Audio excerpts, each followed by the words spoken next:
Hello, folks. Welcome to the April meeting of the Carolina Community Coalition. We are excited to have you today and excited to talk a little bit about alcohol outlet density. I'm sure you're all excited to be here, wrapping up the semester with us. Sorry for the delay. We had a little technical difficulty, but we're getting there. If you will, please use the chat to introduce yourself and tell us what organization or department you are with. And make sure to change that chat to send it to everyone and not just hosts and panelists so that more than Jarod and I can see who's here. And we will get started in just a second.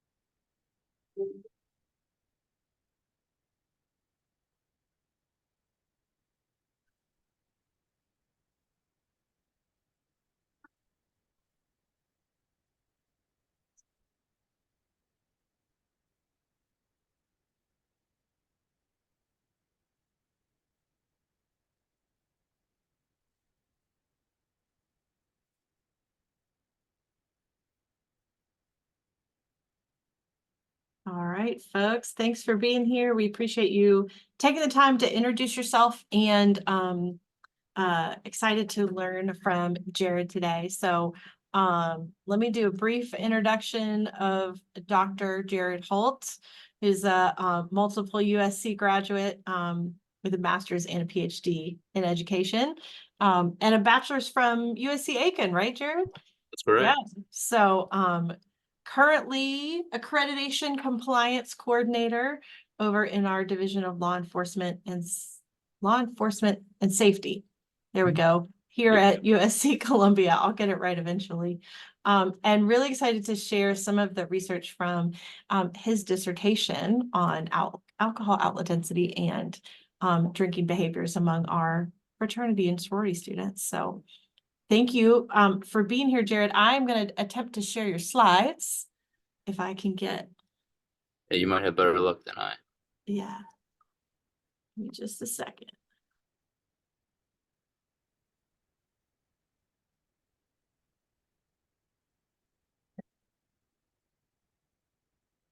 Shoot. Well, we're just going to do it this way.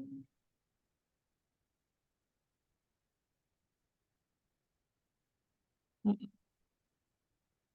didn't work.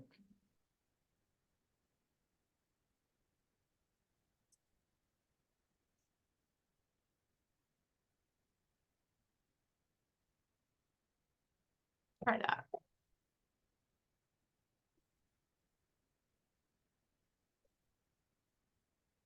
Nope, still going to my other screen, isn't it? I can see it. Okay. Can you see the whole slides or I could see yeah, there you go. As long as you get rid of the notes section. Then yeah, I can see the whole slide, but it's still not in the presentation presenter mode. I can't.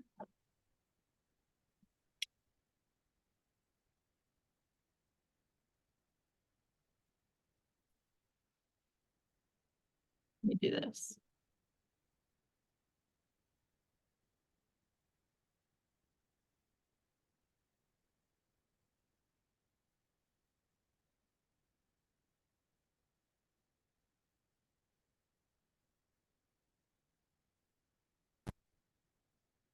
How about now? Yep, perfect. All right, thank you, Jarod. Perfect. All right. Well, I'll take it from here. Appreciate everybody coming to this presentation today. I was joking with someone the other day. This will be the second time I've presented on this content, but probably will be the most or the least stressful time of presenting on this content, because the last time I presented on this data was when I was defending my dissertation, which I did back in December. So a few months ago. Done a little bit with it since then, but this is a little bit less stressful, and I had to condense this into like a 10-minute briefer. So I'll give you a little bit more content depending on your department or public interest and whatnot. So my study really looked at understanding, as it noted on here, the relationship between alcohol outlet availability and the proximity to alcohol outlets, and specifically with binge drinking behaviors. That was the primary behavior that I was looking at. There's plenty of other behaviors that I could dig into, but that was the specific one for this study. And the population of interest I had was college fraternity men at Southeastern Public University. So primarily, I looked at college fraternity men, typically associated with IFC organizations, because based on the data and research, they tend to be more closely associated with problematic drinking behaviors. And I looked primarily at SEC institutions. So it says Southeastern Public Universities, but it was all of our SEC schools that are where I can get data from. Amy, I don't think I have the ability to move forward. Okay, perfect. So a little bit of overview of what I'm going to cover. I'll give a little background and some of the key terms that will be helpful for context on some of the things that I share. I'll cover a little bit of the theoretical framework and some of the research questions for this. I'll go through the data sources so you know kind of where this data came from and the general methods that I utilized. Outside of statistical analysis, I utilized GIS software mapping. So ArcMap was the software that I used primarily for this study. And then I'll jump a little bit into the two statistical analyses that I conducted for both of my research questions. Jump a little bit into discussion and conclusion, and then cover some general recommendations from there. So go to the next one. So a little bit of Amy, I know mentioned, I graduated recently, and pretty much all my degrees are from USC or a school associated with USC. But I've been working with USC since about 2012, and I started my professional experience in South Carolina, Columbia, in fraternity sorority life, where I worked there for about a decade, and currently work over at our Division of Law Enforcement and Safety, primarily doing accreditation, compliance, and clarity related components. But even in 2012, when I started working here, and I worked at a number of other areas previous to that, in student affairs, so for the past 18 years, but when I started here, I jumped on board with the coalition. So my coalition involvement with the community coalition got me very interested in this topic. Alcohol outlet density was a hot button topic, something Rhonda DeNovo and I used to talk about a lot, especially as I worked with this population of interest and saw kind of the detrimental impacts or effects of substance use, specifically with fraternity sorority members. It's something that I kind of lived and breathed, fortunately or unfortunately, in my previous professional work. So it was always a general interest, because in my previous work, we were spending a great deal of time developing and implementing intervention strategies. And most of those that we can do are typically around educational intervention strategies. So how do we better inform the student to understand the choices that are making, the effects of those, and there's some impact on that. But I became more interested, given that fact that I felt kind of it was an uphill battle on that component, specifically with this population, that I was curious around environmental strategies in addressing high-risk behavior. It was a piece that I got really interested in with when we were addressing some of our tailgate environment here a number of years ago, and looking at some environmental strategies rather than just policy and education and so on and so forth, and trying to find effective ways to reduce harm and hopefully create better outcomes with risky environments, especially surrounding alcohol. And when you look at this population, like I mentioned, there's a lot of high risk behaviors related to that. Some key terms that will be helpful with this study, just to note, you'll hear me interchange off-premise and on-premise outlets. So easiest way to understand the two, off-premise outlets are really businesses where alcohol is purchased but consumed at a different location. So your typical grocery store, your typical liquor store, gas station, etc. On-premise outlets, just like they sound, are where alcohol is purchased and consumed on site. So that's going to be our common areas like the Vista, Five Points, any kind of bar or restaurant, even though I know we don't have bars in the state of South Carolina per our constitution. And then binge drinking, specific to this study, denotes a pattern in drinking, as it notes there, to bring the BAC to about 0.08. So typically, for a woman, that's about 4 more drinks, and for a man, that is 5 or more drinks within about 2 hours.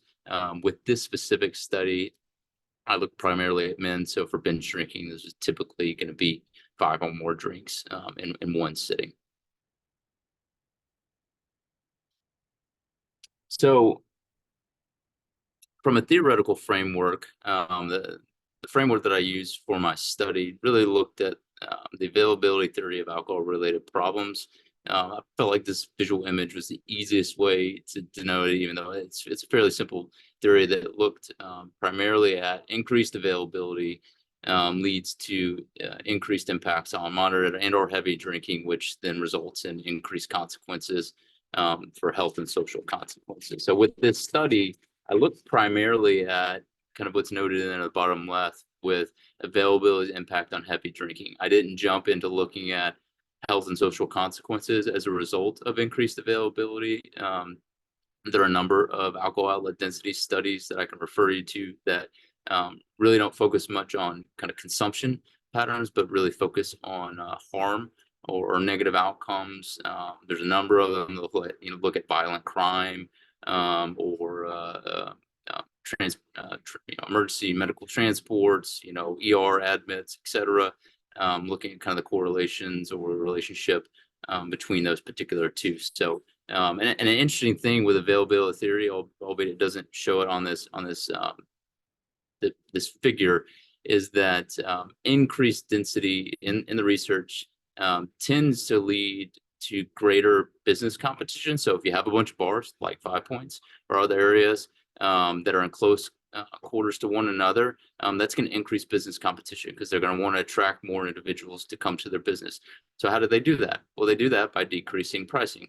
So lower priced alcohol leads to higher consumption, which then thus leads to a greater number of issues. And I believe we had a presenter a number of months back, or maybe recently, Amy, you can attest to this, who talked about kind of minimum pricing.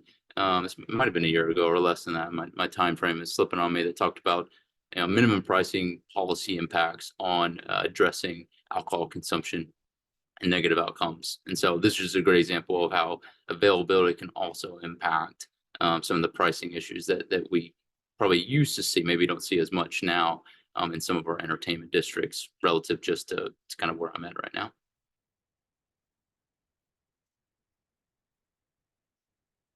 All right, so a little bit of background on this study. We're looking primarily, like I mentioned, 14 SEC campuses in 11 states.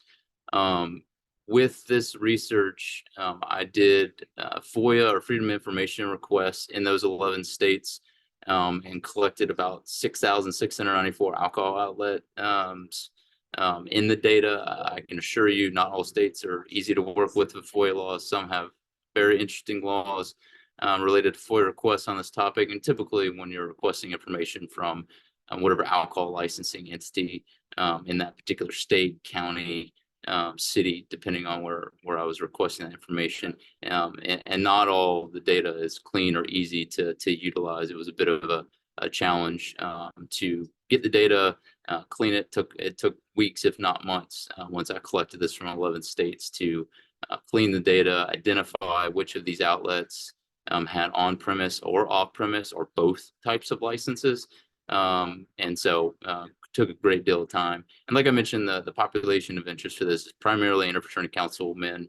And I noted on here kind of the examples of like on-premise, off-premise, binge drinking, typical areas. An interesting piece, that's also a reason why I was interested in this study. If you look at literature related to influences with this population on substance use, particularly alcohol, but there's a number of studies related to cannabis use or other types of drugs. But the two things that are continuous in the research with fraternity sorority membership and their relationship with high risk substance use is usually related to selection and or socialization. So selection really just means that these are individuals coming from pre-existing high risk behavior. So these are people who've likely engaged in high risk behavior in high school around substance use and are self-selecting into organizations with similar activities that they're interested in. So they're seeking out individuals or groups that they believe will support kind of their pre-existing behaviors. And socialization just has to do with kind of the environmental effects of the groups that they join and how that can exacerbate or inhibit particular behaviors around substance use. So my interest with this study was looking at an environmental influence that does not exist in the literature with Greek organizations or fraternity membership, and kind of add to that body of knowledge with that. Maybe you can go to the next one. All right, so I really had two research questions, and one focused on the availability of alcohol, and the other focused on the proximity of alcohol. And so what I mean by availability was looking at the relationship between binge drinking behaviors with this population and alcohol outlet availability in that particular area. And so I'll break that down a little further when I'm looking at the number of alcohol outlets within a 2-mile radius of the student unions, kind of the centralized point that I use for that campus isn't a perfect central point to utilize, but typically a student union is the hub of a campus and central to most campuses, depending on its size and where it's located. But with that particular question, I was looking at the amount of outlets within a 2-mile radius of that particular location and its relationship to the binge drinking behaviors of that population in that area, and then seeing it broken out both by all outlets, on-premise outlets, and off-premise outlets. And then the proximity question was really looking at the relationship between binge drinking behaviors and the proximity to alcohol outlets, meaning that individual's proximity or distance in meters to an alcohol outlet from their residence, if I was able to identify that information. So that lower the sample size a little bit from the initial data that I collected, but and then kind of see how that breaks out with all types of outlets. And really, before I started the study, I hypothesized that, I believe that, increased outlet availability and close proximity would lead to harmful impacts in a significant relationship with binge drinking behaviors. And I also believe that on-premise outlets would show a greater relationship than off-premise outlets, just based on some of the data related to, on-premise outlets in some previous studies, but you'll see in a bit kind of what I found and whether that is on par. All right, so some data sources, just so you know, kind of where I got the information from. The alcohol outlets, like I mentioned, FOIA request. After they were cleaned over a couple weeks, they were geocoded into ArcMap software. If you've never had to use ArcGIS or ArcMap software, it's a fun software to learn how to use. Luckily, I've got a supervisor here who's very helpful in helping me with some finer points with that, as well as a whole lot of online learning, given the fact that there's not a lot of people that I know of or know that have used this software before. But really helpful information. I'll show you some examples in some future slides, what it looks like when you geocode some of this information, the helpful visuals that it can provide for that city or county, depending on the data that I included. I also pulled data from the Dyad survey. So Dyad Strategies conducts really kind of community-based surveys for fraternities and sororities as a national organization, but also for universities. Now, my data set came primarily from national organization surveys, not from universities.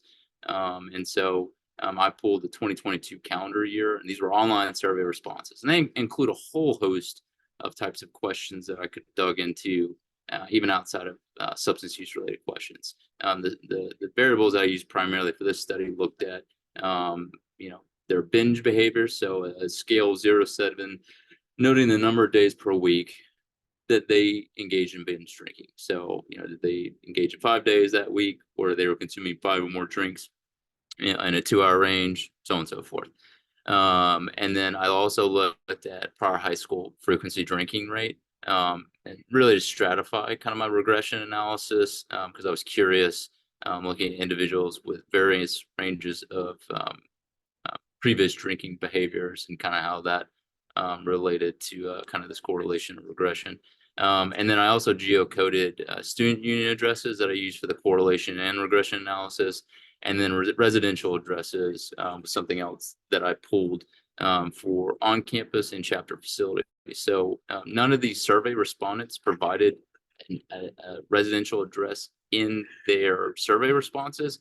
However, I pulled out individuals that stated that they lived either on campus or in their chapter facility. With the chapter facility, that was easy to find. If I could find their organization name and the particular campus they were at, I would be able to quickly identify the address of that location and then geocode it to use in the regression analysis. So not perfect for some of the components. If they said they lived on campus, I use kind of a centralized point, the student union, as kind of their area to use for like proximity, distance, and whatnot. Go ahead, Amy.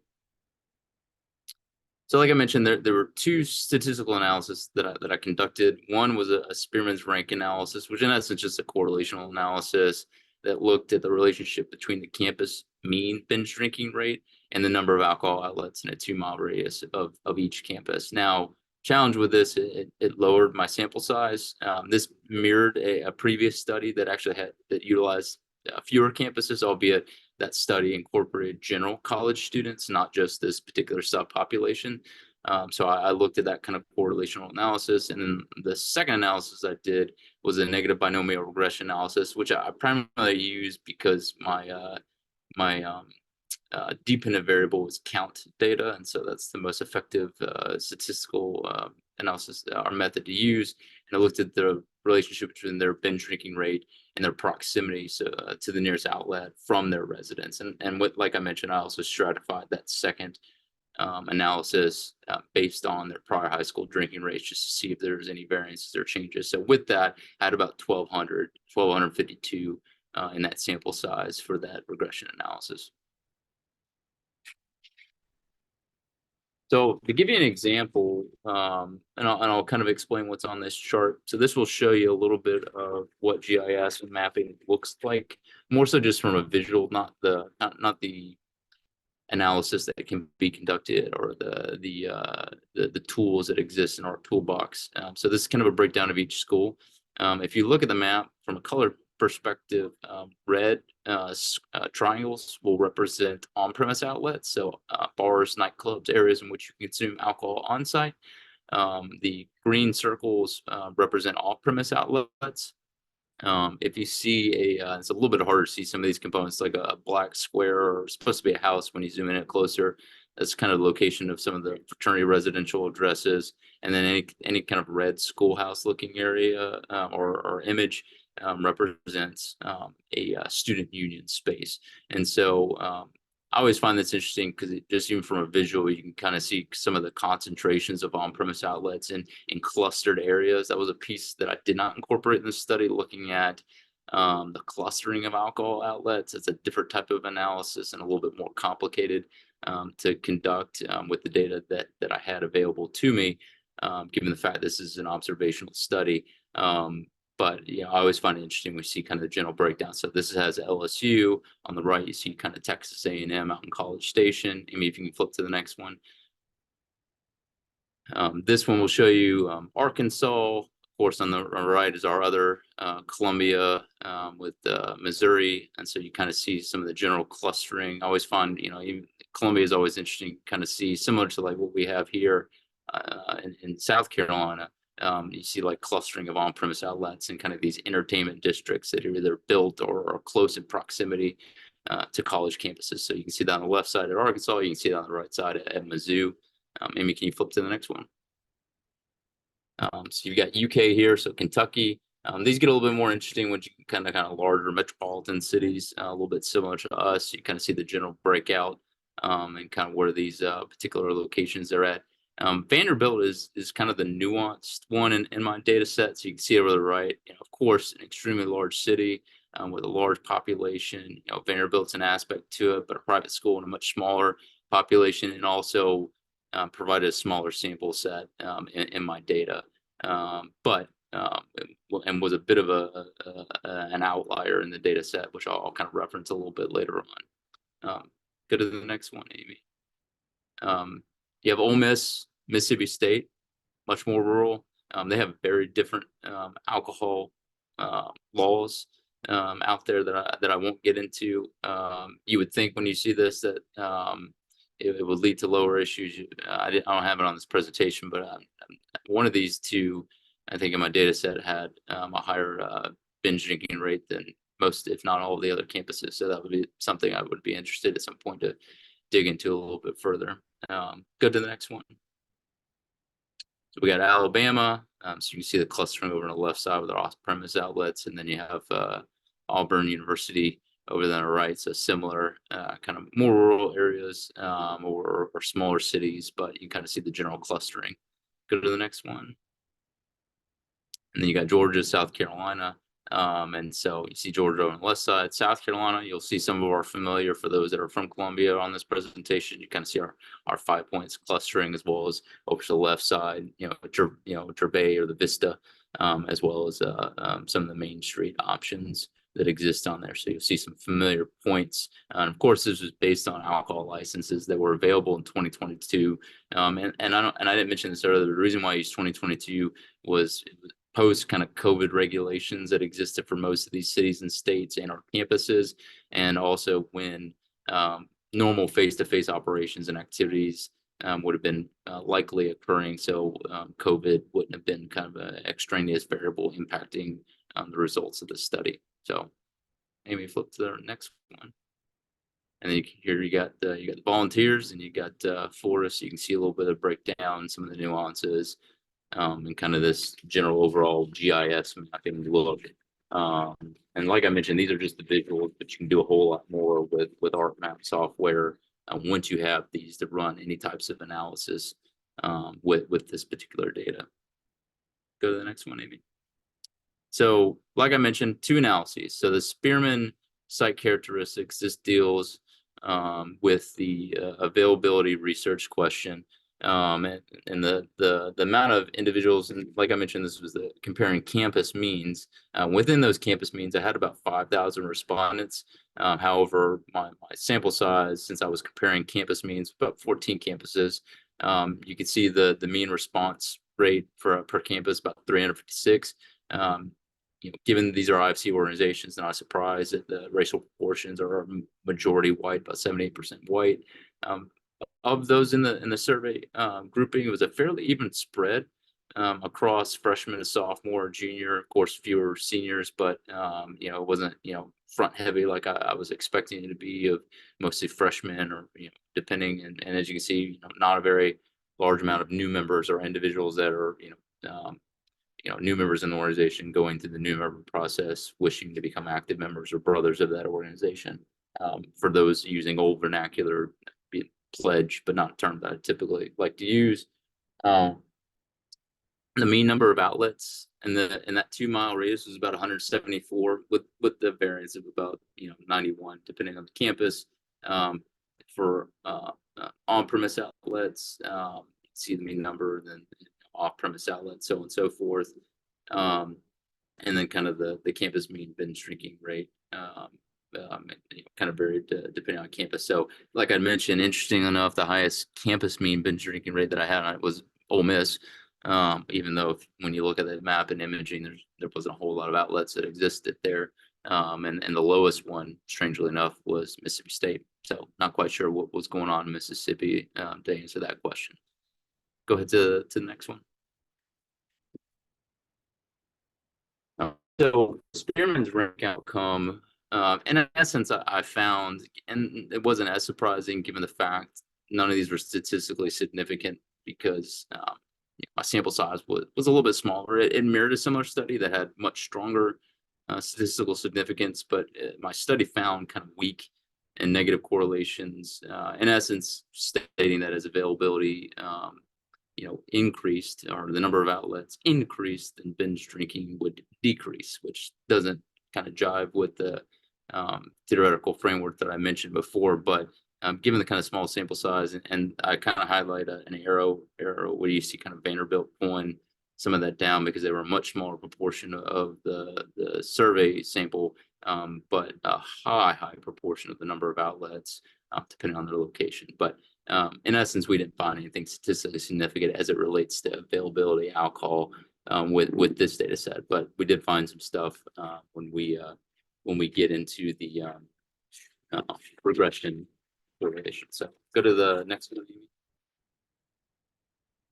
So for the negative binomial regression, so for like that data set, like I mentioned, it was pared down to incorporate individuals that lived in a chapter facility or on campus, since I was able to either give a marker of a physical location in GIS software to kind of measure proximity in relation to other types of outlets.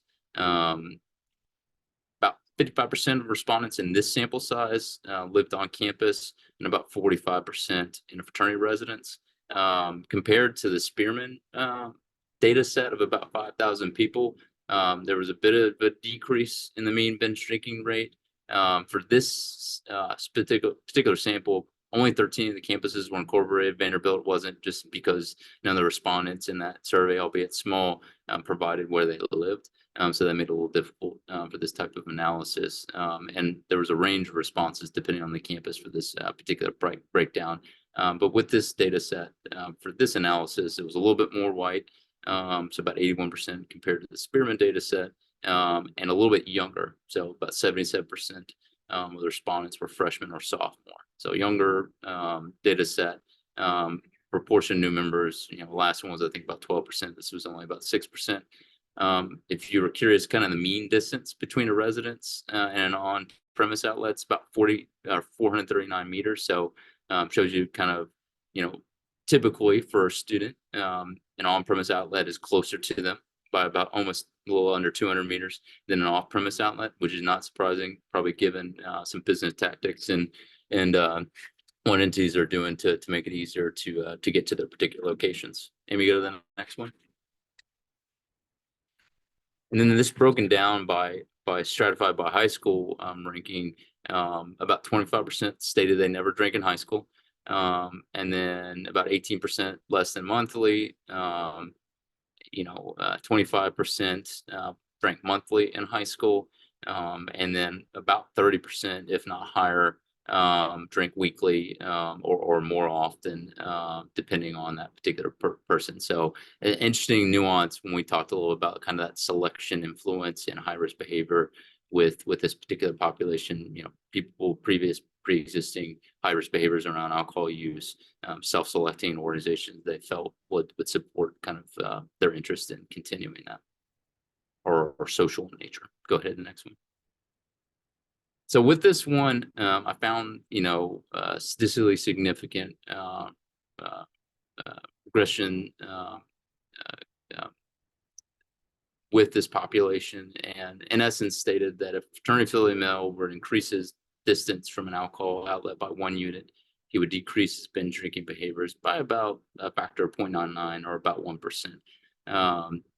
And so there was a statistically significant relationship between all types of outlets, on-premise outlets and off-premise outlets. There wasn't much of a variance between on-premise or off-premise outlets with this population, but there was a statistically significant relationship in the regression analysis related to binge drink behaviors and their residential proximity to an alcohol outlet. Go to the next one. And then when stratified out based on, like I mentioned, their previous high school drinking behaviors, really didn't find any statistically significant relationships other than individuals who drank 4 to 6 times per week in high school and their proximity to off-premise outlets, so liquor stores, gas stations, etc. That was a much smaller sample size in that particular population. So even though it's statistically significant, there wasn't much to glean from it, and its regression coefficient was pretty consistent to the ones that I mentioned before, and its effect. So some points that I found in this study, in essence, for availability. So, the availability of the volume or number of alcohol outlets in a particular environment, we found weak, but not really statistically significant relationships between those two variables. Similar studies, interestingly enough, with a sample population showed stronger correlations, but they incorporated general college students. So kind of makes you wonder, the kind of difference between this subpopulation versus a whole college students incorporated in a data set, as well as in a previous availability study, similar model to this, when all respondents were incorporated into the data set, regardless of where they lived, they did see weaker and less significant relationship, which is similar to what I did in this study. Since I wasn't able to identify of the 5,000 people where they lived exactly, and if they did or did not live in that 2-mile bubble. And if I was able to tease that out, we may have seen a more significant um, statistical relationship between that. It may have been a factor, but that's kind of what we found with the data that we had available. Go to the next one. With proximity, like I mentioned, we found statistically significant associations with binge drinking behaviors and proximity to residential locations for college tournament and SEC. Interesting enough, previous studies looking at proximity have really found variable findings, especially with different genders. And at times, sometimes no significant relationships were found. And so, one study even proposed, I believe they found no significant relationships, but they denoted that proximity may have not been associated with binge drinking frequency, but excessive binge drinking or binge drinkers lived in an area with higher density of outlets, which would be a little bit more difficult in this subpopulation, given the fact that the people identified lived on campus or in their fraternity facility. And so their choices of where to live, it's a little bit more difficult to self-select to live in an area closer to alcohol outlets or a higher volume of them. Go to the next one, Amy.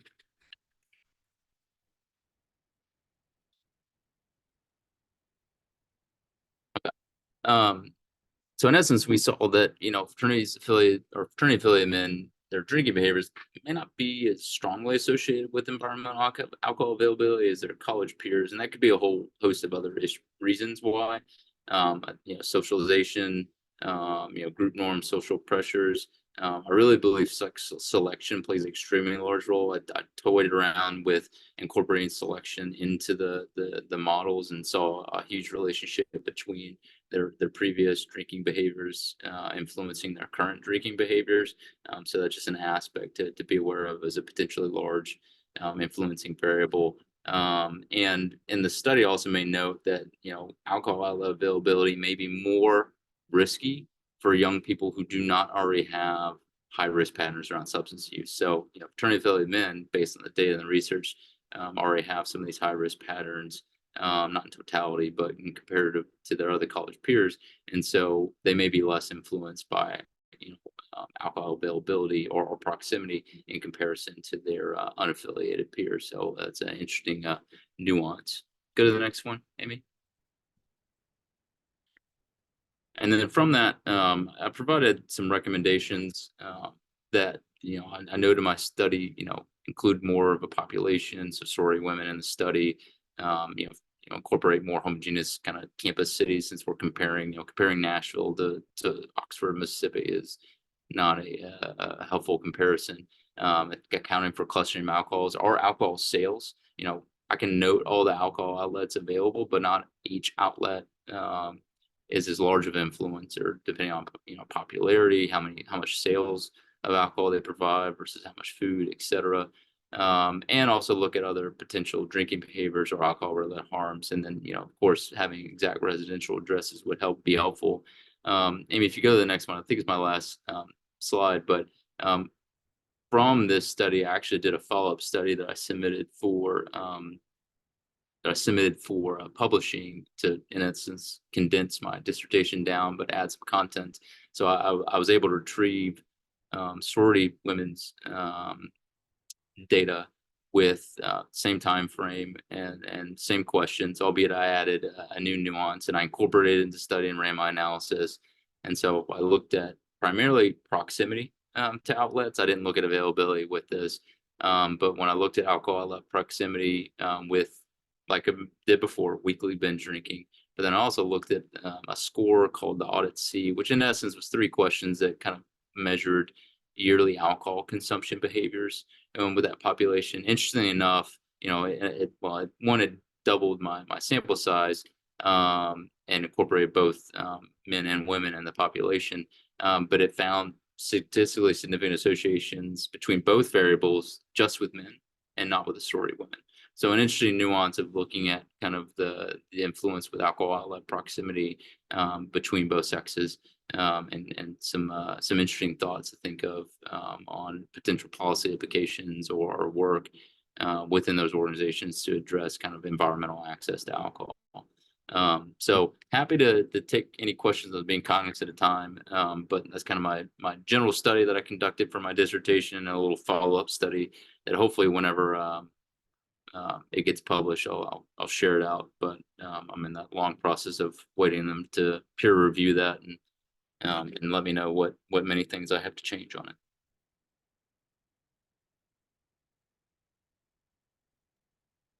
Great job, Jarod. Such interesting work. So thank you for sharing all of this and for taking the time to talk through it for us. I took lots of notes. I'm really, excited to nerd out with you for a minute about it.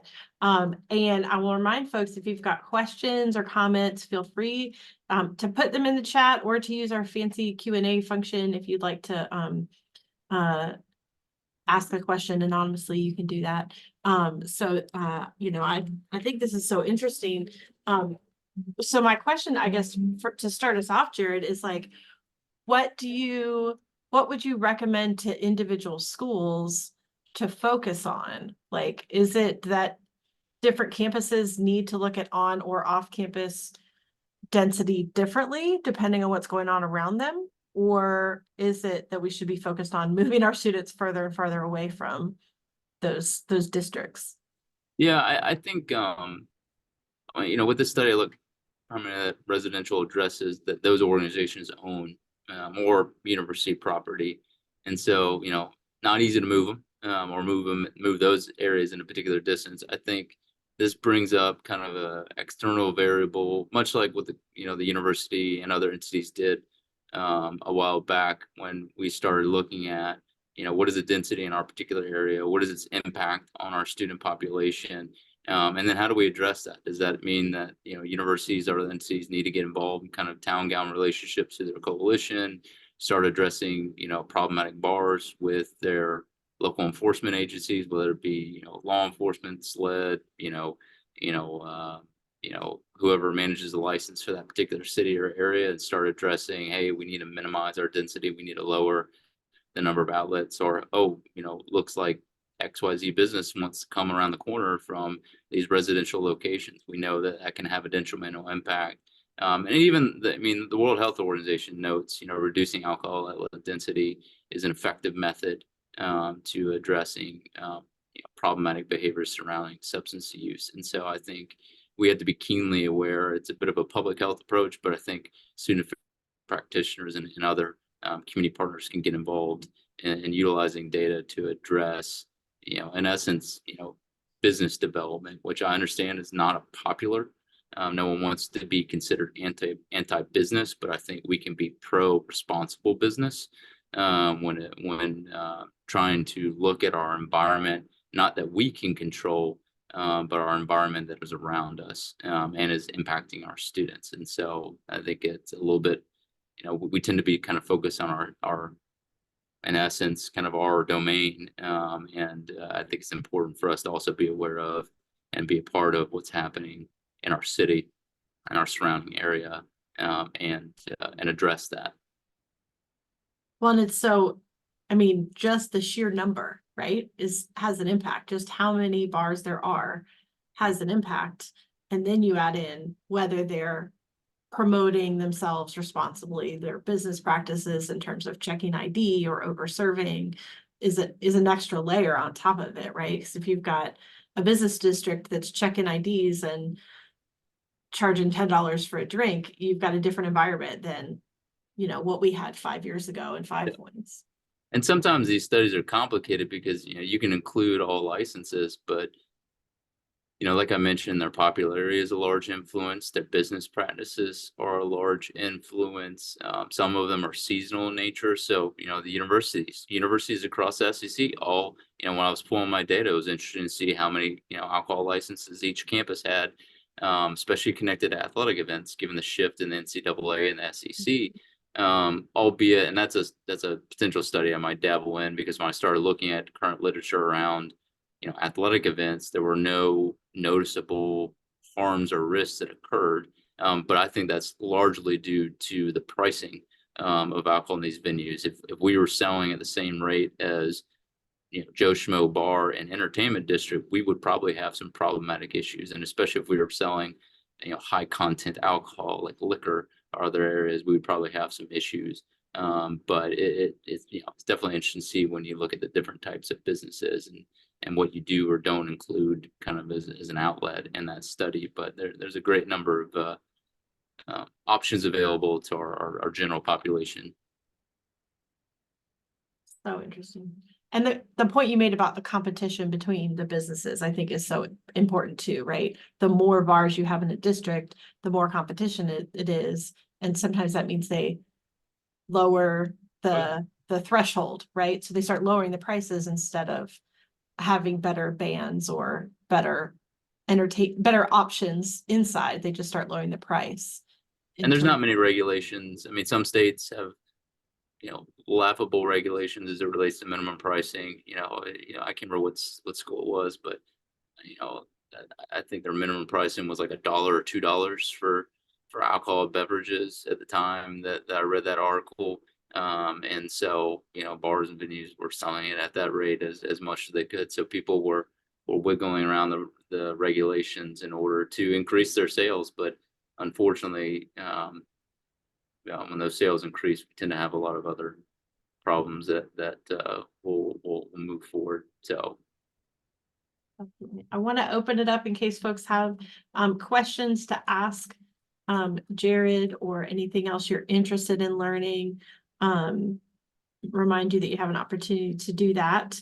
And Jarod, I will ask, you said a little bit about your next, what do you think is next for this research? Like, I know you have some things you want to explore, but what do you think should be the next step for trying to figure some of this out? I think there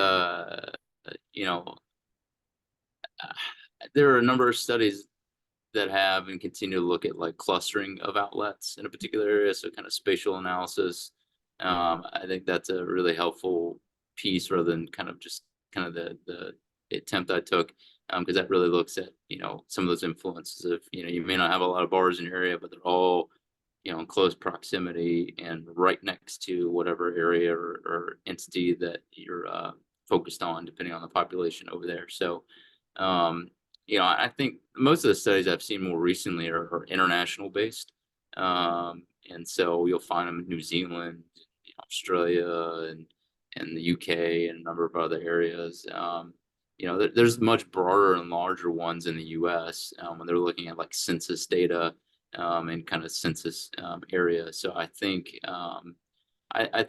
looking at alcohol consumption is helpful. I think continuing to look at like the alcohol related harms is probably albeit with the challenge with it, it's correlational in nature. So it's not a we can't say it caused this, so to speak, but there's a relationship between the two variables. But I think looking more at some of the alcohol related harms, which is why most studies are looking at harms that are sometimes not even alcohol related, but sometimes are. So there's studies looking at incidents of sexual assault and other types of variables. Some that, like I mentioned, aren't alcohol related. I just can't think of a couple that I've read recently. But child abuse. Yeah, child abuse. So yeah. Emergency room visits is one of the ones, and other violence things, but reported child abuse is related to alcohol outlet density, which I always find just fascinating that you can have such an impact on a community. And then this one isn't as surprising, but it may be for some folks who aren't aware that cancer rates, Yep. because higher risk drinking or higher levels of drinking are associated with cancer in communities that have higher rates of alcohol outlet. You have higher rates of cirrhosis and liver cancer, but even things like bladder cancer and other forms. So the ripple effects, right, are there, even if we're not going to see that in our students necessarily in the 4 or 5 or 6 years they're here with us. Yeah. So I think that, there's a good amount of research that exists on it already.